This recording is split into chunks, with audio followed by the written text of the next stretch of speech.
Okay, so Zohran Mamdani is out there trying to make socialism the new mainstream thing in American culture, and he's trying to bring it to New York City. But I'm here to say a lot of his ideas are not very good. They've been tried before, and they're definitely not going to work in New York or anywhere else in this country. And one idea I want to focus on today that's definitely not going to work of his is government-run grocery stores. Zohran Mamdani's idea is that there's no reason the grocery stores should be making a profit. There's no reason that the producer and the consumer should have this middleman that's going to profit on the in-between of brokering the products between them, and that's why the Walton family that owns Walmart shouldn't be worth $460 billion today, and the CEO shouldn't be making $27 million a year. But what Zohan's not talking about is retailers don't really have good profit margins. Walmart only has a 2.7% margin, and that holds for other big box stores, and even Amazon, which is higher at 9%, is only there because of the web services division. And on top of that, all of these companies, most of their profit comes from clothing, electronics, and other things with bigger margins, and they make almost no money on grocery at all because they just want people to come into the store to sell other stuff to them.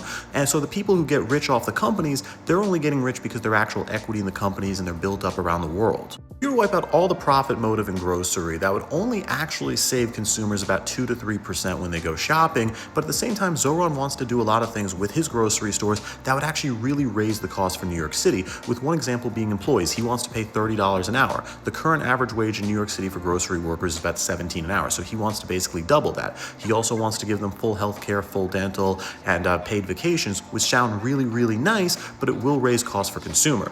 Means the only way he would actually be able to save consumers money through government-run grocery stores would be this whole thing where he's going to use taxpayer money to try and subsidize groceries, which there already are a lot of programs that do stuff like that, like food stamps that go directly to people, but now middle class and upper income people could actually enjoy that subsidy, which doesn't really seem fair. Perhaps the best case of proof this is not a good idea is the Sunfresh Market, which launched in Kansas City. Now, this is something Kansas City put $18 million in. It was supposed to be a non-profit, government-run grocery store, and it was a complete and total failure where it actually closed in August of 2025. And the reason it failed was because shoplifting was horrible, because government officials were too afraid to arrest people for shoplifting. They were also too afraid to fire certain people, so bad employees kept on working, and there was no incentive to actually come up with new products that people wanted to see or do anything, so the stores were often left with empty shelves. And originally, they were seeing about 20,000 people a week, but it dropped to 2,000 by the year they closed. That's what Zohran's forgetting. These middlemen are not just middlemen. They are putting in a lot of work, where the average bodega owner in New York City works about 14-hour days, and then you have companies like Walmart, which put billions of dollars a year into logistics to make it so you get the best product. Zohran does open up these government grocery stores and someone shoplifts. I don't think he's going to call the cops on them. If an employee comes in late, I don't think he's going to fire him. And at the same time, when he realizes he can't really actually make things much cheaper than what other stores are offering, he's just going to taxpayer subsidize them. So I don't think this is a good idea. It's failed everywhere it's been tried.